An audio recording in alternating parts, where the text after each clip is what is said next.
My name is Kathleen, and I am a 45-year-old doctor. What I am going to share with you is the testimony of my near-death experience. It was the most shocking moment of my life. Jesus was in front of my eyes. A magical light was shining behind him. I was feeling a sense of happiness inside me. This miracle happened in my life for about 11 minutes. When Jesus spoke, he showed me 6 shocking events that will happen this year, 2025. And I am going to share this entire incident with you. This is the testimony of my near-death experience, something that has not only changed my way of looking at the world, but has also changed my way of looking at the future. Before this, please share this message to as many people as possible by liking the video. And in the comment, you also tell from where you are watching this video and what you felt after hearing about this incident. Let's have a fair and open discussion so that we can learn from each other on this channel. Enjoy listening. It started on May 15th, 2022, when I was clinically dead for 11 minutes and 23 seconds. It all started when I collapsed at work one morning. My heart started to skip a beat, a result of years of stress and underlying health issues that I had ignored. I can't explain exactly what happened, but it felt like I was taken out of my body and transported to a place where time doesn't exist as it does here. The last thing I remember was my co-workers frantically calling 911, and then everything went black. The next thing I saw was me standing outside of my body, watching the medical team try to revive me. I was no longer connected to the world I knew, and an overwhelming calm came over me when I realized I was no longer alive. As I floated in that liminal space, I was overcome with the sensation of being completely surrounded by love. And then, I felt him. It was Jesus. He appeared before me in a way that cannot be put into words. Pure light radiated from his presence, a light that was not blinding, but inviting, like a warm embrace on a cold day. His eyes, full of compassion and wisdom, met mine. It was as if he could see every part of me, every pain, every regret, and every joy I had ever experienced. Yet, knowing all of this, he looked at me with such pure love that I broke down. "Kathleen," he said, "you are not finished yet. I have to show you something." I was stunned. I had never heard his voice like that before, so personal, so direct. But before I could fully comprehend what he had said, everything around me changed. The peaceful, quiet atmosphere began to change, and the environment around us transformed into what I can only describe as an arena of light. It was vast, stretching beyond my comprehension, and it seemed as if the light itself was alive. I looked up at Jesus, and there was a look of divine anticipation on his face. "I am going to show you the events that are coming to the world in the year 2025, he said. "You are part of a bigger plan, Julia, and I want you to look into what is going to happen next." And then he spoke the words that would change everything. "First of all, I will show you the great deception. My dear daughter, you have come so far in your journey, and now you stand at the edge of an experience that will reshape not only your life, but the lives of many who hear your testimony. I am here, and the light you see is my love, my grace shining upon you. What you are about to witness is not to be taken lightly, for these are the events that will unfold in 2025. But do not fear, for through faith, humanity will overcome. Now listen closely as I reveal these truths to you. The first event. A natural disaster. In my near-death experience, Jesus revealed to me a vision of a massive natural disaster that shook me to my core. I saw parts of the world, entire cities and communities, completely devastated by earthquakes and tsunamis. The destruction was overwhelming. Buildings crumbled to dust, homes were washed away by enormous waves, and people were left in absolute chaos. Everywhere I looked, there were people crying out for help, desperate and terrified. It was heartbreaking to witness. As I watched this scene unfold, I felt an intense sadness for the suffering I saw. But Jesus was by my side and he began to speak to me, explaining the deeper meaning behind this disaster. He told me that it wasn't just a random event or a senseless tragedy. It was something that would happen as a kind of wake-up call to humanity, a reminder that despite all of our advancements, despite how much we think we are in control, we are not the ones who hold power over nature or life itself. He explained that these natural forces, as devastating as they might seem, are reminders from God that we need to stop and reflect on how we are living our lives. What Jesus emphasized to me was that this disaster is meant to make people turn back to God. It's easy to get caught up in the distractions of everyday life: work, material possessions, entertainment, things that make us feel like we are in control of our destinies. But moments like these remind us how fragile life truly is. Jesus showed me that this disaster is a call for people to reconsider their priorities, to realize that there's more to life than just what we can see and touch. It's about our spiritual journey, our connection to God. In the vision, there was a sense of urgency. Jesus spoke about how this event is an opportunity for people to reflect on their lives and turn toward him before it's too late. He wasn't speaking in terms of fear or punishment, but rather in a loving, compassionate way. He wants people to come back to him, to seek his guidance and love, not because of fear of disaster, but because he wants to protect and save them. This natural disaster is not the end. It's a call to realign with what truly matters, our relationship with God and with each other. The second event, a global economic collapse. In the second part of my near-death experience, Jesus showed me a global economic collapse that would affect people all over the world. It wasn't just a single country or region. It was everywhere. I saw scenes of people losing their jobs, businesses shutting down, and entire nations struggling to keep things running. The collapse was sudden and widespread, and it created a sense of panic. People were scared and confused, unsure of what to do as they watched the financial systems they had relied on fall apart. What stood out the most in this vision was the fear that gripped so many. People were afraid of losing everything they had worked for: their homes, their savings, their security. It wasn't just about money. It was the fear of uncertainty, the fear of not knowing what would happen next. In the midst of this chaos, I saw governments and institutions struggling to maintain control.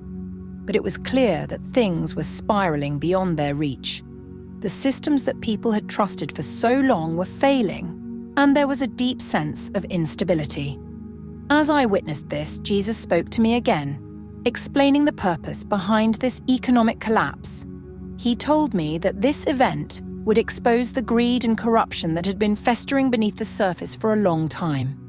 People had become obsessed with wealth, power, and material success, often at the expense of others.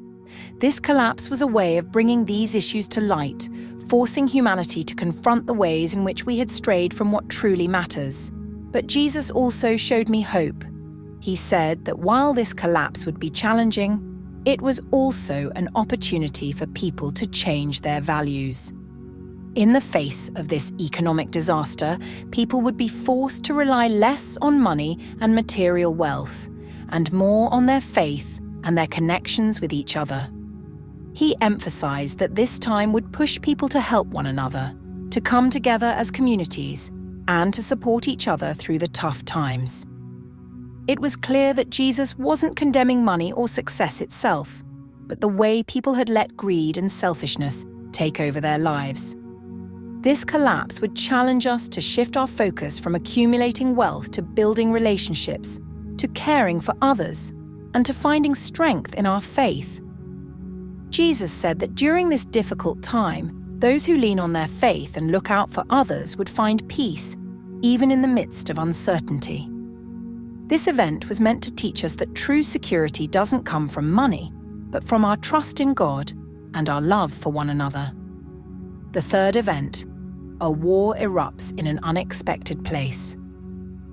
The third event I witnessed in my near-death experience was a war that broke out in an unexpected place. When I first saw it, I felt a deep shock. This was not a conflict between the usual superpower nations that people often think of when they imagine war. Instead, the war started in a region that seemed unlikely to be the epicenter of such violence. It wasn't a place known for military strength or political instability, yet it quickly spiraled out of control. The conflict spread like wildfire, drawing in other countries, creating a web of destruction that affected nations all over the world. I watched as the war escalated, and it was horrifying. The images were filled with scenes of suffering, families torn apart, cities reduced to rubble, and the lives of countless innocent people destroyed. The devastation of war was on full display, and I could feel the pain and sorrow that filled the air. The destruction was not just physical but emotional as well. People were left grieving, confused, and desperate. There were no winners in this war, only deep losses. As I watched, Jesus spoke to me.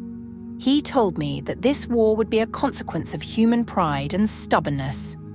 He explained that nations, leaders, and people often fail to see the bigger picture. They get caught up in their own desires, their own egos, and their own sense of importance. This war, he said, was the result of refusing to listen to wisdom, to compromise, and to find peaceful solutions. Instead of seeking reconciliation, human pride drove the conflict to a point where violence became the only option. Jesus shared that wars often happen because of the refusal to humble oneself and work together for the common good. It's a tragic pattern in human history where pride and selfishness cloud our judgment and lead to destructive outcomes. He showed me that war brings nothing but suffering, nothing but grief, loss, and pain. It is never the answer. In the vision, I could sense the urgency in Jesus' voice. He was trying to help us understand that we need to move away from pride and stubbornness. The cost of such attitudes is too high. The war that would erupt in this unexpected place would be a wake-up call for humanity to rethink how we approach conflict and power. It was a reminder that peace comes from humility, from seeing the value in every life and working toward unity, not division. The fourth event, a technological breakdown. In the fourth event of my near-death experience, Jesus showed me a world where technology suddenly stopped working. It wasn't gradual or expected. It was immediate. I saw computers, phones, and all kinds of devices simply freeze. The screens went blank, and no matter how much people tried to restart or fix them, nothing worked. The world, which had become so reliant on technology, was suddenly thrown into chaos. I could see the panic in people's faces as they realized just how deeply connected they had become to these devices. The impact was profound. People were confused, lost without their usual tools for communication, work, and entertainment. The convenience of modern life vanished in an instant, and people struggled to adapt. Many didn't know what to do because so much of their daily existence revolved around technology. People couldn't contact each other, couldn't check their schedules, couldn't even access the most basic information. The feeling of isolation grew as the world seemed to disconnect. As I watched this unfold, Jesus spoke to me, and I understood the deeper meaning behind this event. He explained that the sudden loss of technology would serve as a reminder of just how dependent we've become on these tools. We've become so absorbed in our devices that we've forgotten what life was like before them. People had come to rely on technology for everything, whether it was staying connected to friends and family, doing their jobs, or even just passing the time. In a world dominated by screens and virtual spaces, the true human connections had been neglected. Jesus said that this event would force humanity to reconnect with each other and with the world around us. Without the distraction of our phones, computers, and other gadgets, we would have to look up and see the people in front of us, to engage in real conversations, and to rebuild the sense of community that had been lost in the digital age. It was a wake-up call, urging us to appreciate the importance of face-to-face interactions, of spending time with those we love, and of being present in the world around us. The breakdown of technology wasn't just a disaster, it was an opportunity. Jesus showed me that we need to remember the simple joys of human connection, the warmth of shared moments, and the power of a conversation that isn't interrupted by notifications. This event would challenge us to find value in the things that truly matter: our relationships, our time together, and the beauty of the world beyond the screen. The fifth event, a global health crisis. The fifth event that Jesus showed me in my near-death experience was a global health crisis unlike anything we've seen before. It wasn't just another illness or outbreak, it was something far worse, affecting people across the globe in a way that left hospitals overwhelmed and healthcare systems struggling to keep up. I saw the chaos and fear as the crisis spread. Hospitals were filled to capacity, with doctors and nurses working tirelessly, yet there never seemed to be enough resources or staff to care for everyone. The stress was palpable. People were terrified, not just for themselves but for their loved ones, knowing that the situation was so dire. What struck me most was the sense of desperation. People were waiting for care, but there wasn't enough help to go around. The vulnerable were especially at risk, and I saw the heartbreaking reality of how many were affected by this crisis, especially those who had already been neglected or left behind by society. The fear was all-consuming, as everyone wondered how they would survive and if there would be any relief. Amidst this terrifying scene, Jesus spoke to me, explaining why this event would happen. He said that it was a consequence of humanity's disregard for nature and the environment, and how we have often neglected the vulnerable, both in society and in our relationship with the earth. The abuse of natural resources and the lack of care for those who are most in need have created the conditions for such a health crisis to emerge. Jesus pointed out that when we disconnect from the natural world and from each other, when we put our selfish desires above the well-being of the planet and the people around us, we are sowing the seeds of our own suffering. But despite the gravity of this event, Jesus also showed me a glimpse of hope. He said that this health crisis would spark a great wave of compassion. As people faced the harsh reality of the situation, they would come together in ways they never had before. The crisis would encourage people to set aside their differences and unite in their shared humanity. The fear and pain would lead people to care for one another, offering help to those who were struggling, providing support to the sick and vulnerable, and showing compassion in ways that had been missing for far too long. This event would not only highlight the need for better healthcare systems and environmental protection, but also remind us of the importance of love, empathy, and caring for one another. In the midst of the crisis, there would be a renewal of the understanding that we are all connected, and that true healing comes when we act with kindness and compassion, looking out for each other in times of great need. The final event that Jesus revealed to me in my near-death experience was a spiritual revival like no other, and it was unlike anything I had ever imagined. After all the chaos, the suffering, and the challenges that the world had faced in the previous events, there was a powerful shift. People in their brokenness and despair began to turn back to God. It was as if the weight of everything that had happened, the natural disasters, the economic collapse, the war, the breakdown of technology, and the health crisis, had finally brought humanity to the realization of what truly matters.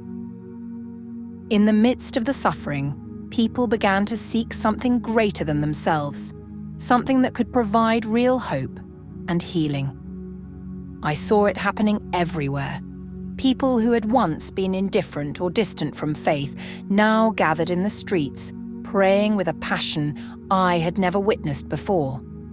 It wasn't just a few people here and there, but a collective, widespread movement. The streets were alive with prayers, songs of worship, and cries of repentance. People, regardless of their background or past, were coming together in a profound way. It was as if they had all awakened to a deeper truth, one that transcended the material world and connected them to something eternal. Churches, once sparsely attended, were now overflowing. People stood in the aisles, crowded into every available space, hungry for the Word of God. The sense of community was overwhelming. There was no longer division or separation. People were united in their shared desire to draw closer to God. The atmosphere was filled with a sense of reverence and awe.